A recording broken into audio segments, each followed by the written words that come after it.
You ask Tiger to solve.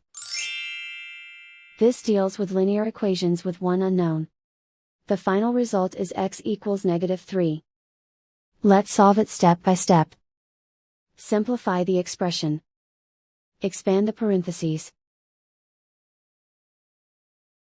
Simplify the arithmetic. Group all constants on the right side of the equation. Subtract 24 from both sides. Simplify the arithmetic.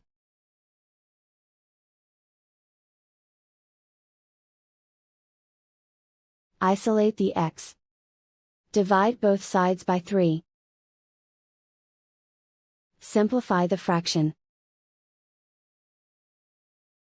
Find the greatest common factor of the numerator and denominator. Factor out and cancel the greatest common factor. And so the final result is x equals -3.